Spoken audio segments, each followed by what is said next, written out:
Hi guys, welcome to Daddy Nodon. Today I'm here to preview Crystal Palace versus Brighton. It's a derby for both teams.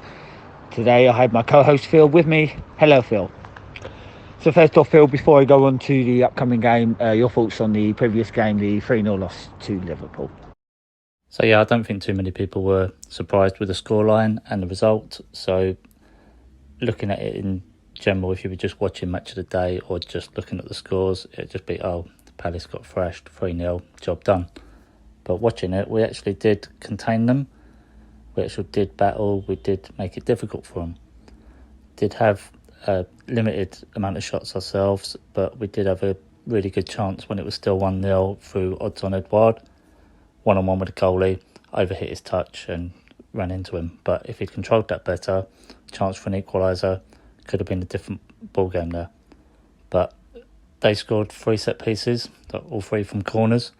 So that's a bit disappointing. And I think Ryder World will be a bit disappointed with his performance, as it was his man for all of the goals. Lost his man in the box. But forget that. We contained them during the game, and it took 3 set pieces to beat us. So I think going against one of the top 6 teams in Europe, you take that. So we've only really been hammered by Chelsea and Liverpool, who are in that upper echelon of teams. So it's not the end of the world. So obviously, I'm going to ask, obviously you need to go back to the pharmacy. It hasn't worked. You still have some issue with this limp dick. Is there a solution to it? Or is there something that you've got under your sleeve to resolve this issue? So yeah, it didn't take you long to ask that one, did it, G? I knew this question was coming as soon as we failed to score in that game.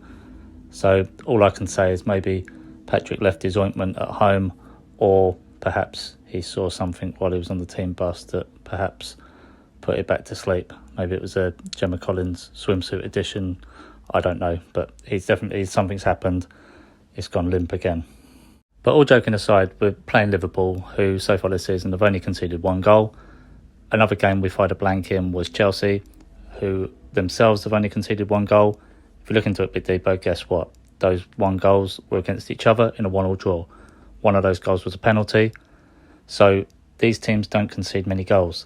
So it's not like we're in an exclusive club where we're the only ones that can't score against them. Everyone is having this difficulty. And at the time, I thought Brentford was a disappointing result. But looking at that now, they're defensively sound as well. They've only conceded 2 goals, and one of those was in the 90th minute. So I think in terms of firing blanks, it's only been against those teams that have got the 3 best defensive records in the league. So I don't think it's as big a problem as it looks on paper. I think we'll be fine. Once we play every team once, you'll see that we'll have a decent amount of goals. So upcoming game, surely there's going to be a few changes. Will Edouard get the nod over Benzake? Any other changes you expect to see? What about Elise? So in terms of changing the lineup, I don't think wholesale changes are really needed, because as I said, even though we lost 3-0, I think we are playing quite well last 3 games. So I think he's just going to stick with a very similar team. I do think you've hit the nail on the head though with Benteke. I think it's time to give Edouard a go. He came on and almost got an equaliser against Liverpool. He obviously got his brace in his first substitute appearance against Tottenham. So I think this run of games we've got now at home, it's time to sort of unleash him, fans behind him, see what he can do. And obviously in terms of other changes, I don't think there'll be too many. I'd like to see at least get a bit more action. I know he got a little cameo appearance at the end against Spurs, but maybe give him 20 minutes, 30 minutes at the end, depending how the game's going. And maybe Will Hughes could get a bit of action as well, just if it needs changing up or we need to hold on. It'd be a perfect player just to bring in and steady the ship. But other than that, I think just stay with the status quo for now. So what threat did Brighton bring to you? They've got a few good players still on great form, 4 wins out of 5. Is there a player that you need to single out, or is it a whole group that you need to just neutralise to get some sort of result? And do you think 3 points is realistic in this game? So yeah, Brighton, I must admit, their start has surprised me. I had them down not as relegation, but I had them down as that next tier up, where they'd sort of just flirt with anywhere between the bottom 4 and mid-table. But yeah, they've been really impressive. Basuma looking like a really good player.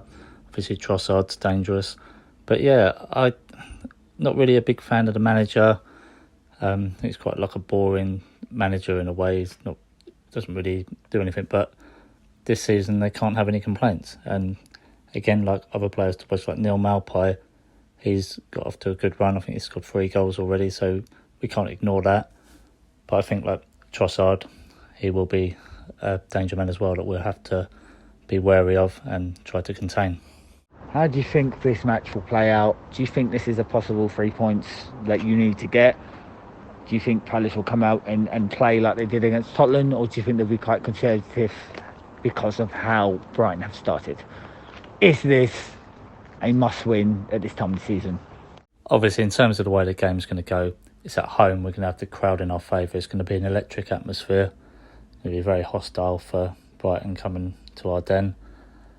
It's what we've needed, really, because the last few occasions have been under lockdown rules, so there's been no spectators. So it's going to be really good to see this derby with a full house and lively atmosphere, as I've said.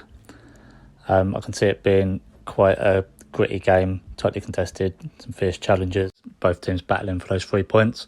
I think from a Palace perspective, Wilfried Zaha seems to have a good afternoon whenever he plays Brighton, so be looking for him to step up this season and show us what he's made of as well, get his season up and running.